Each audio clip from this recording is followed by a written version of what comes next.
be with us for the rest of the hour, and I want to start getting to your phone calls with our guest. But, Red, you were trying to make a point as we went to break about the fact that we're calling this the Second American Revolution. I say the answer to 1984 is the spirit of 1776, but in truth, we are the restorationists. We are the lawful government. We're the good guys, a bunch of offshore banks robbing us of trillions of dollars and setting up a police state. They're the bad guys. They're the revolutionaries. Go ahead.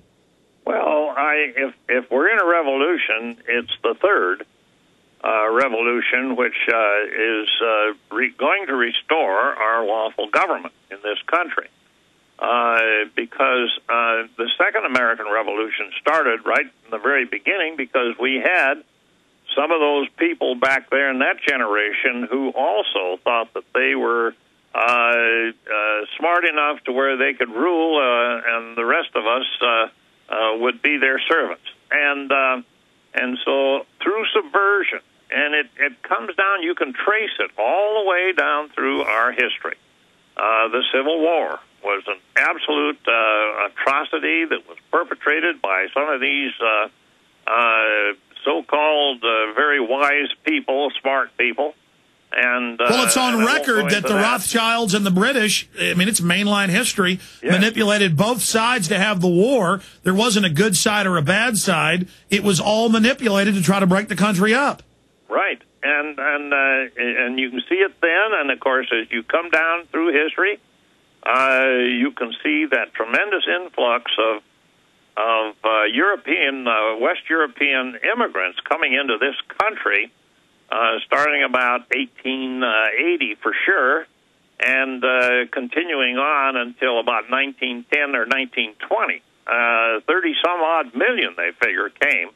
And, of course, they didn't learn the language that quick. They learned it, and they became great Americans. But they were so easily manipulated. And, of course, like I said earlier, we got the income tax and the 17th Amendment, of course, and we got the Federal Reserve Bank in 1913. That's right. Most of the first Americans really wanted to get away from tyranny. Doesn't mean they were angels or perfect, but they were pretty street smart, wise, and sly. But you get a bunch of people, say, from Germany, hardworking, great people. They were property of their local lord. You had the Hessians, who were military slaves. You know, they don't teach that in school because supposedly only blacks were indentured servants or slaves. Complete fraud. You had other people from Poland, people from France, where they were under Napoleonic law of the government is God. Yep. And so they got here and didn't understand. And now we've got people from Mexico and Asia and other places with no history of freedom. And Red, have you noticed the government's hiring all these illegals to be the military and the police and to be the CPS workers? Absolutely. And it's all according to their plan. And here's the thing that I have said. I've had so many people call me over the years and just so concerned. They say, oh, they're going to bring in the foreign troops. And there might be a certain amount of that. But, you see, that's where we reach these people, these foreign troops, when they come in, and they are going to be absolutely amazed at what we have in this country. No, instead, they're incrementally, and hold on a second, I want to add this. They're incrementally having drills with foreign troops and having foreign troops help run the command and control. But no, they're recruiting the Boy Scouts to be the paramilitary. They're militarizing the police. They're bringing in the immigrants and making them our police and our military. They don't need to bring in a foreign force. They're turning the force into a foreign force. Yeah, well, the thing is, we have to inform those people, and they'll come over and they'll be on our side. In fact, that happened in the Revolutionary War. I know you know this, but tell folks about the Germans defecting en masse to our side. Oh, there was a tremendous number of them. They were the English, of course. They hired the Hessians. They were German troops, and of course, they're the ones that were the victims of George Washington and his famous crossing of the Delaware River.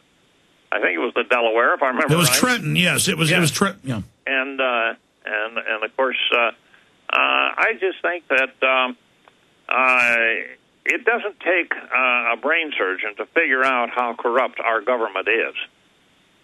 And as long as we're able to speak, and as long as we have our written materials out there and such, the whole world is watching us now. They're watching us very close. And I think that we've got more people out there in the other countries of the world that are cheering us on. They're all for us. Oh, I know.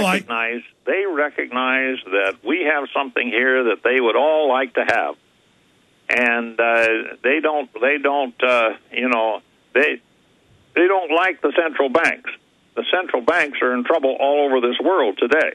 Yes.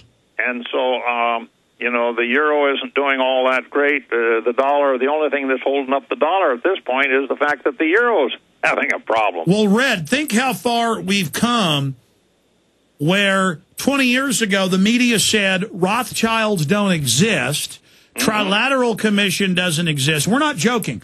Bilderberg Group doesn't exist. The Federal Reserve isn't private. And now they go, okay, it's all real. What's the big deal? I want to go to phone calls, but coming up, I want to get into your book, Why the Militia, with an encapsulation of what the militia really is. How do you stop infiltration, provocateur, false flag setups, and the enemy racing to put their cashless grid in. And so how getting back to rural communities, being self-sufficient, will defeat the enemy. It's like a cancer. It can only come into a certain, it's like something with a rundown immune system. So we're going to talk about that as well. But are you ready to go to calls, Red? Oh, anytime. Okay, we're going to go to Brian, Nick, Trevor, Mark, Karen, Kenneth, and others. James just hung up. Brian in Canada, you're on the air with Red Beckman. Go ahead. Yeah, hi. I'm not in Canada. I'm actually in China. Okay, go ahead, sir. Well, that's close enough. I misread it. The next caller's from Canada, but you're calling from China. Go ahead. I just want to say that all of your sites have been banned here in China. I can't access any of them. And the only way I can access it is with a special program that, fiddles with the proxy. I don't know if you know that. I don't know if you knew that at all. But yeah, I know InfoWars and Prison Planet off and on get banned. Do you know about Infowars.net, JonesReport.com, ObamaDeception.net? Are those all banned too? Oh, I haven't checked them out, but I checked Prison Planet and InfoWars. They're definitely banned. Well, that's why. Why don't you take a screenshot of how it's banned and email it if you can even get it out of the country? What do you think of the announcements of the Italian, the Australian, the British, and the UN that they want worldwide Chinese-style censorship? Well, I'm actually an Australian myself, and I heard that, Clinton is, asking for free internet. But at the same time, they're censoring it. I mean, in England, everything is logged and kept for over a year or something like that. Also, the so-called free government broadband for the public that the public pays for, it's not free. They give it out for free because on the bus terminals, at the parks, InfoWars and Prison Planet are banned. So, yes, we know it's banned in more and more of the world, and the public still doesn't realize this is actually happening. But send us a screenshot, send it to Paul Watson at Prison Planet. We'll get an article out. When did the sites become fully banned? Well, it wasn't that long ago, actually. It wasn't that long ago at all.